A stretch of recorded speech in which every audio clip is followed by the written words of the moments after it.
Welcome back to another YouTube video at our Rax channel. If you haven't checked out our platform just yet, we teach you all the most up-to-date, in the real world, working digital skills to help you upgrade your job, help you upgrade into a better career, and or to help you start landing your own clients with your own first online business. Or even if you're like a struggling freelancer, maybe you're like a side hustle enthusiast, you've tried to figure things out before and you haven't seemed to make it kind of click, then I do recommend you go over to our website. The link is in the bio of our channel. We offer you a completely free demonstration. So we actually create you a bit of a strategy, give you a demonstration of how our service and platform works. We're not just a course.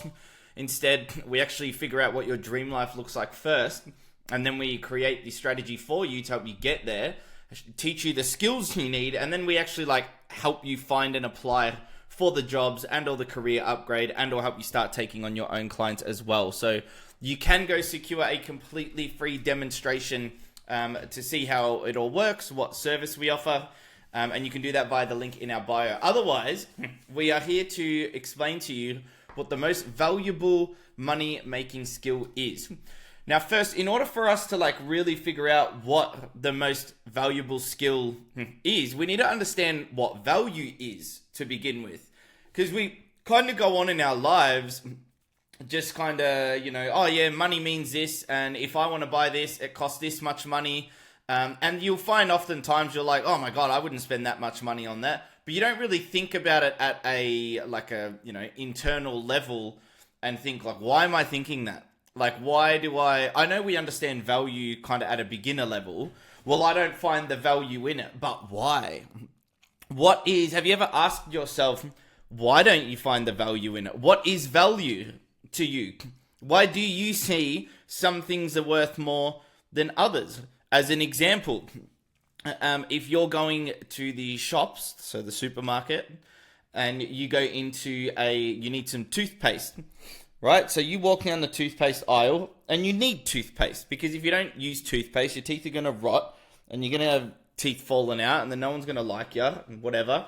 So you go down and you want to get some toothpaste and the toothpaste is worth $4 or $5, probably more than that now. And you look at it and you go, what the heck? I'm not paying $5 for freaking toothpaste. The hell is this? Why? Because you don't see the value in it. Why? Because it's more of a need. It's not something you want. You don't wake up and you go, oh, I can't wait to brush my teeth today. Maybe you do. Maybe you're a little bit of a weirdo, but you know what I mean. So you look at that and you go, oh my God, that's painful, paying $5 for toothpaste. Yet you walk into the next aisle and you'll buy a bag of lollies or candies, wherever you are in the world watching this, candy and a bag of chips, so crisps like potato chips, and you'll spend $10 on that. So you just spent more, double, than the toothpaste. And why? No complaining whatsoever, because you saw the value in it. So what was that value to you? Pleasure. Okay, yes, it's food, but it's pleasure. You know you're going to enjoy the tastes of the food. Whereas a toothpaste, it's something that you kind of have to do. You don't want to do it, but you have to do it. So in your head, the value, the thing that's going to destroy your teeth, you're happy to pay twice as much for. Where the thing that's going to help you fix your teeth and keep your teeth all good, you don't want to buy that. If you could avoid buying it at all, you would. So we need to start thinking in those kind of terms.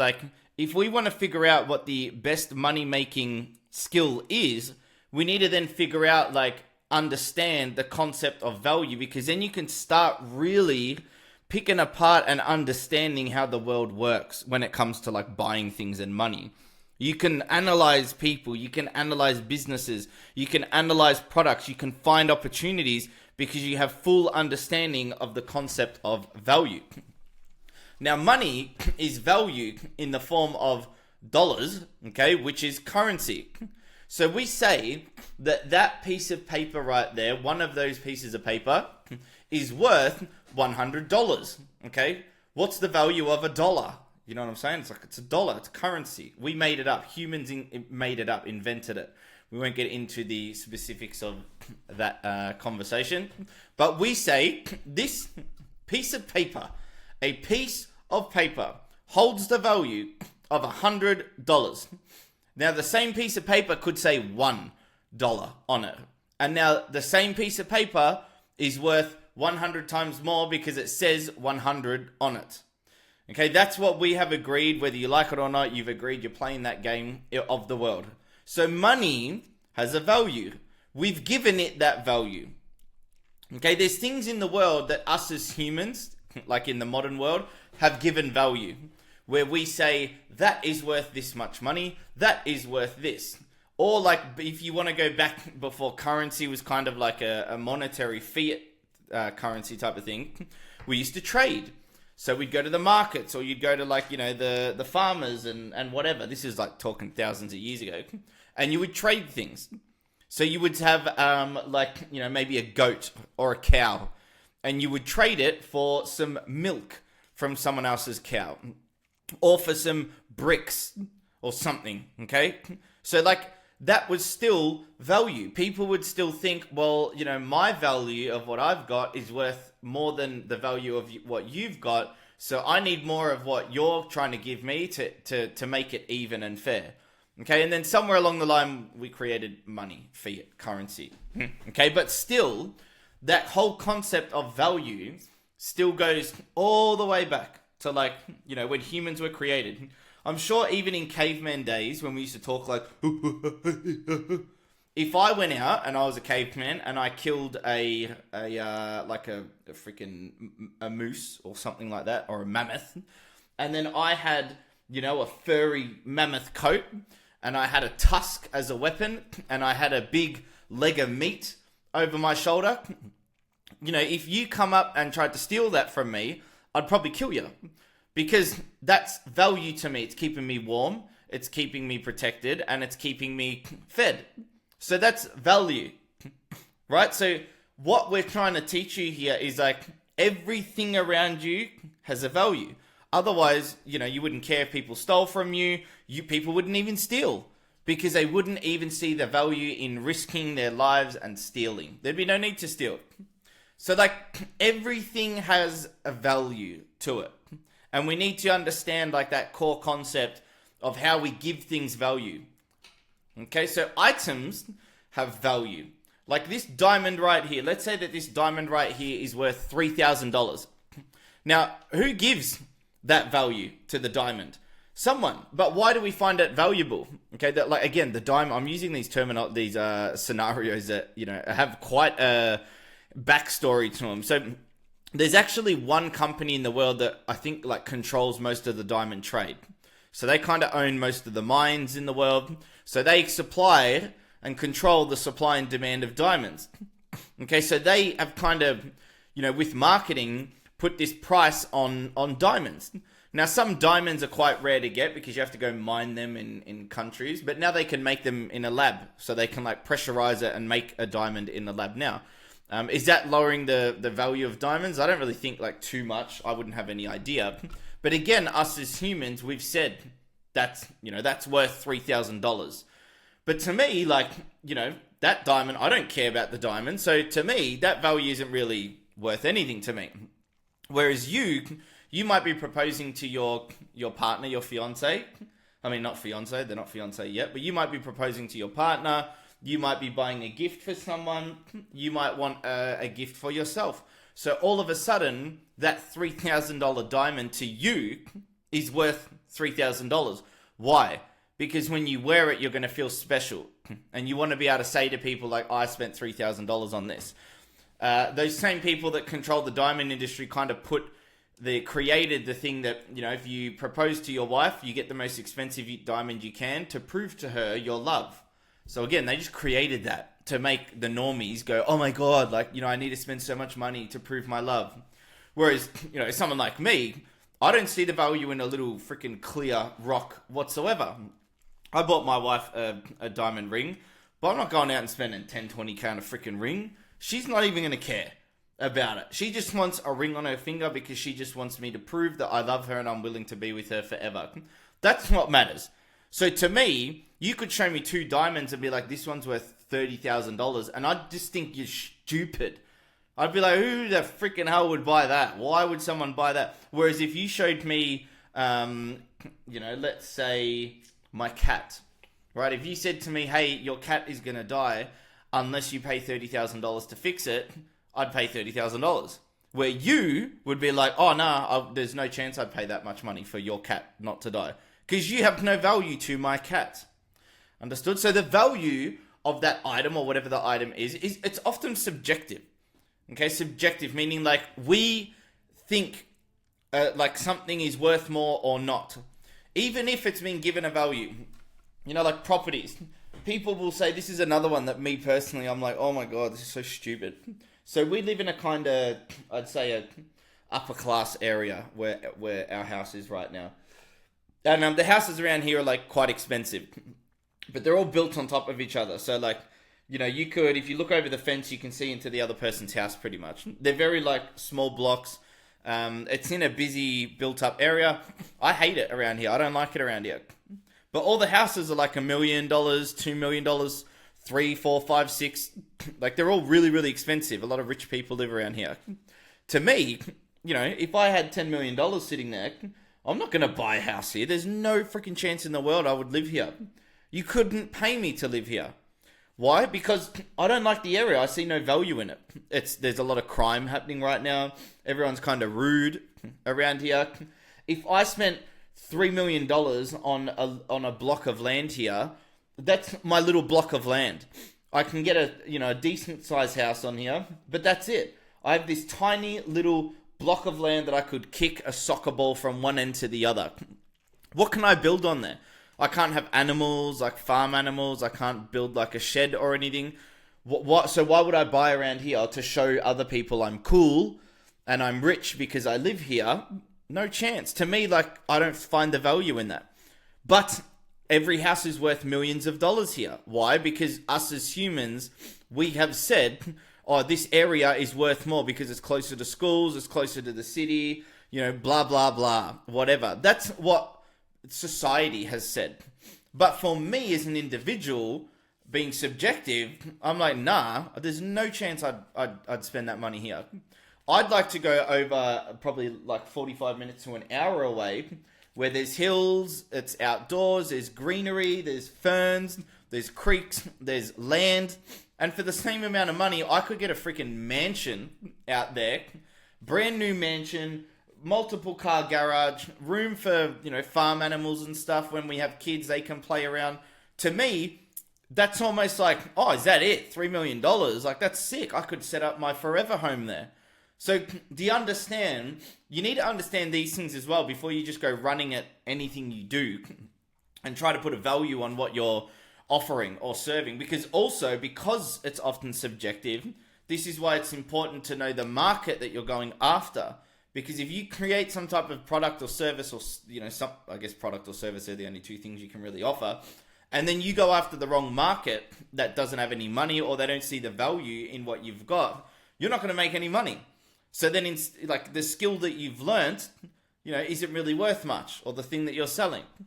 Now, hence why some people buy things as well when, with this whole value concept, where you think like, why the F did they spend that much money on that?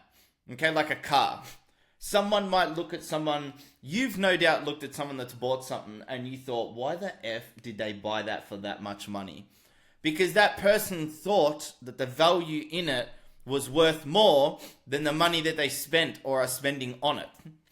Just like you've bought stuff before, no doubt, because you think the value that you're getting in return for the money value you're giving them is worth more. So I'm trying to hit you with all these different angles so you're not just like, value equals this, which means the better skills that you can learn or the better product will create more value. It's like, yeah, but there's so much more to value and understanding it. Now, services also have a value, but services are often like, just like a product. You can have a cheap product or you can have an expensive product, and one that's more expensive often lasts longer. It's like built, better quality built. It lasts longer. It might take longer to build. It's harder to source. Okay, there's all these factors that go into like why that product is worth more. It costs more to get it into your hands, or the experience that comes with buying it. Whereas a service, you can also create like, the what it costs to get in your hands or delivered to you or whatever, but also like the experience that comes with it. But often services will come into like, how difficult is it to do the service? How long does a service take? And things like, what did it take for you to learn the service? Do you have to have the right equipment and things? So there's a lot of other different factors as well when it comes to, buying services or selling services that take a service from like mowing lawns and a service that like anyone can do, okay, which kind of falls into difficulty, but it can be difficult, but anyone can do it. So all of these factors play a major role, because if you've got, say, someone that mows lawns, as an example, anyone's got a lawnmower. Anyone can go and mow a lawn. So all you're really doing is just saving the homeowner time, and you might do a better job, but is that better job really worth, more money? Can you really charge $300 to mow a front lawn? Probably not, but you know how you can charge $300? If you start upselling in other things that you add in. Maybe you mow the front lawn, you pick all the weeds, you pressure wash the driveway, you wash the windows of the front of the house, you clean the gutters, and you create this big package deal. That's worth what? More value. Why is it worth more value to the homeowner? Because their house is going to look better and they don't have to do it themselves. So then they start thinking, okay, well, the time it would take me to do that, I don't have that time, which means my house is going to look more bummy and trashy. So if I pay this guy, he'll do it. Awesome. That's how you start figuring out, how can I create more value for like what I'm doing? But that's the concept again of value. Now, in the services industry here, why does a lawnmower get paid, $50 to $100 per lawn that they do, but a heart surgeon can make anywhere from like $500,000 to $1 million a year? Because one had to go through school, years and years of schooling, years and years of like learning, okay, and figuring things out, whatever, and they run a bigger risk of the person dying. There's a bigger outcome, the people survive. So like there's less of them available. Whereas the lawnmower, without picking on people that mow lawns, I think that is the best job that you can do if you need to go out and make some money quickly. But for the lawnmower, it's like anyone can do it. Whereas a heart surgeon, there's very small and few people that can do them. So you expect the heart surgeon to make a gazillion dollars, whereas you expect the lawnmower to make, bugger all. Often, I know here in Australia, they make a lot of money if they do it correctly. But that's the difference of value. Same person, one's just got better what? Skills and experience. So to make more money, we need to create more value, right? And how do we become more valuable? Like, what's the best way to become a more valuable individual so you can go out and make more money? Well, the best and easiest way, I don't suggest you go out and like create a product at all, because products die, they go out of fashion. Learn better skills that solve bigger and more painful problems. So skills that remove and or avoid pain. So if you can remove someone's pain and or avoid the pain, now that might be spiritual, physical, mental, financial. Everybody's got some type of pain somewhere, right? So like, someone might have financial pain. The reason you're watching this video right now is you probably have a, financial pain. You're not making the money you want. You're not in a job or career you want, and you're trying to figure out ways to get out of that. Okay, so that's a pain. People have physical pains. Their back hurts, their shoulder hurts, so they're trying to figure out how they can avoid and or remove the pain. Some other skills you can learn is helping people do something faster. So help someone achieve something faster. You can still falls into the same categories of like money, relationships, physical, spiritual, whatever. But maybe they got to, pass a test or something. Now, how painful is that test if they don't pass it? What happens to them? So do you see here, like, the skills, helping someone remove a pain, do something faster, make more money, okay? Save someone time, which often in that helps them make more money. Learning skills that help people with these things here, that's where you can instantly get more value. And that's where like you can learn these skills pretty quickly. So you don't have to necessarily go to university or, create a product or something. All you got to do is figure out who's got these pains, or who needs something done faster, or who needs more money, or who needs to save time. And then you learn the skill that you need to help them achieve that. Now, why we go so hardcore on digital skills rather than like in-person physical skills, let's say like the lawnmower guy, because he's got to go to different jobs every single day. You're stuck by time. The in-person service provider that's got the skills for, in-person, whatever, if you've got skills and you go to a job, like having a job is totally fine. I'm just giving you an understanding and a concept, right? If you go to a job and you provide your skills, you're going to have to finish that job at some point in the day. And there's only so many hours you can work in the day. There's only so many clients you can take on in the day. There's only so many days in the week that you can work, and so on. So you kind of like cap yourself out to a degree. Nothing wrong with that, but that's what happens. Now, if you're in person and you're doing something like lawn mowing or, any type of in-person service, then you're no doubt also have to like travel to places and buy stock and buy equipment and staff and a lot of other things. Whereas when you stick to skills that are digital online, you don't have to have any of those things. You just really need like your laptop and or a computer and the internet. And you can provide your skills digitally to lots of people at a time. So rather than you having one job that you have to dedicate 40 hours a week to, you could have 10 clients that you service a month. And they could be paying you $1,000 to $3,000 a month. And now you're making tens of thousands of dollars a month. And you only kind of have to like work a couple hours a day. Okay, that's kind of like what I do with things. Whereas in person, you can only have one job. If you're a lawnmower and you want to have, you can't charge $1,000 to $3,000 a month for starters. You have to have lots and lots and lots and lots of clients. So do you see the big difference there? One's kind of like more manual labor. One's more, you got to be somewhere, you got to do something. Whereas the other one, you kind of have like a lot more room to scale, to make a lot more money without kind of doing, a lot more. Which is why we're so hardcore on the best skills to learn are digital skills. I want you to think of things like this, right? So right now, whatever you're doing, you're probably the little green car on the left-hand side there. We're the guys and girls that are learning digital skills. We've got the digital skills. We're the big monster truck on the right-hand side. So what we're saying here is like, what vehicle do you think will get you to the top of the mountain to that money the best, the easiest? The little car with like small little wheels and tires, it's got like no horsepower whatsoever, or the big monster truck with the big four-wheel drive grippy tires, it's got a V8 engine, whatever, that's massive. Which one do you think will get you to the money? Obviously the big monster truck. So what are we saying here? It's like sometimes also you can, no matter what skills you learn, it's also like what job, career, or business you've started or job, career you're in, it might not be the right vehicle that's capable of getting you to your goals.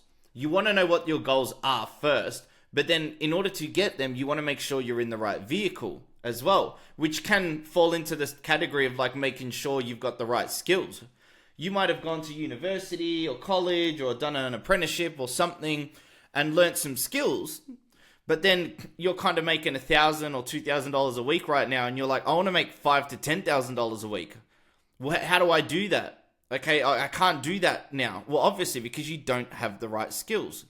Now, you can get a little bit butthurt here and be like, oh, well, I spent all this time, effort, money at uni doing these trainings and whatever.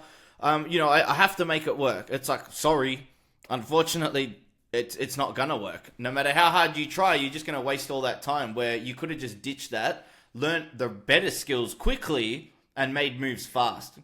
Okay, I've done this a couple times. So one of my businesses along my journey, I made an e-commerce business, and I used to sell these books to couples, these date idea books.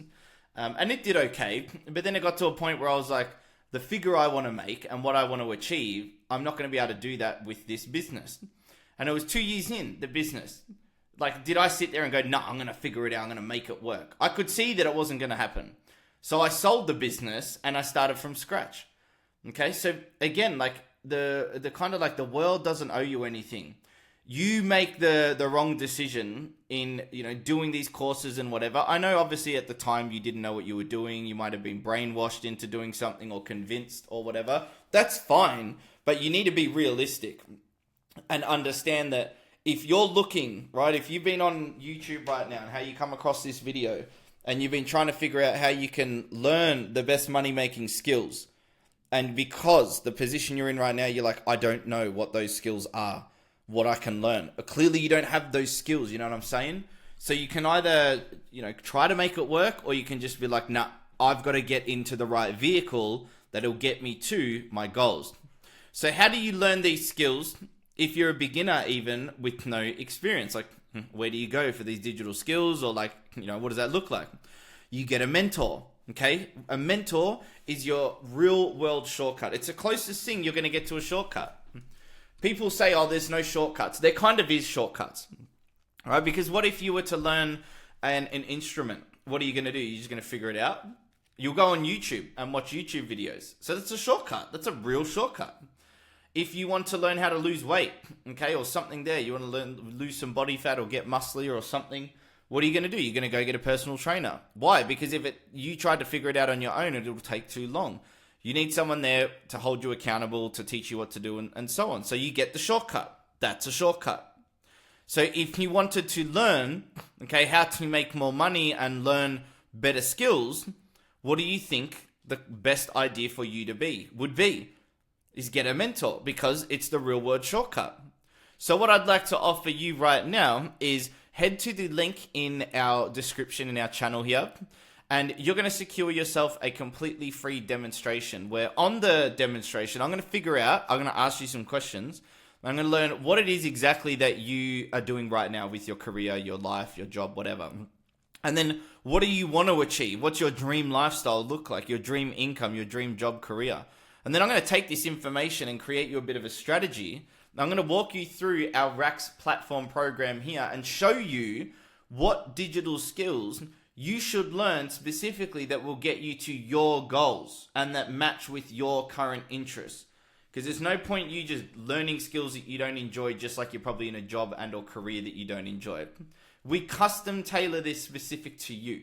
And then if you do wish to join our RACS platform as well, you get access to all of the digital skills, plus our 12-week step-by-step program. And you also get access to our done-for-you finder service, where we help you find, apply, and land a job, better paying job, and or career.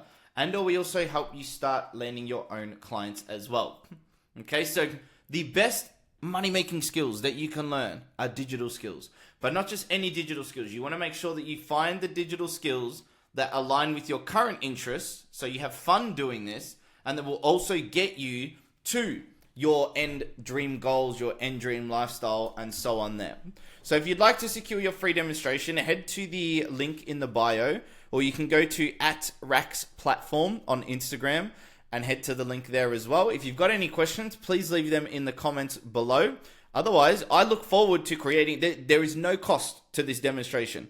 You go on there, you opt in, you get access to the free demonstration, you get a couple questions in a survey, I go ahead and I create your free demonstration. It is 100% free for now. We've just kind of launched our product, our service, our platform. So I'm sure once everything's pumping, we might put a price on it depending on how many people are opting in. But right now, it is free. So head to the link, secure your free demonstration. I'd love to show you exactly how we can help you achieve your goals, and then start putting it to work. Let's make you some money. Let's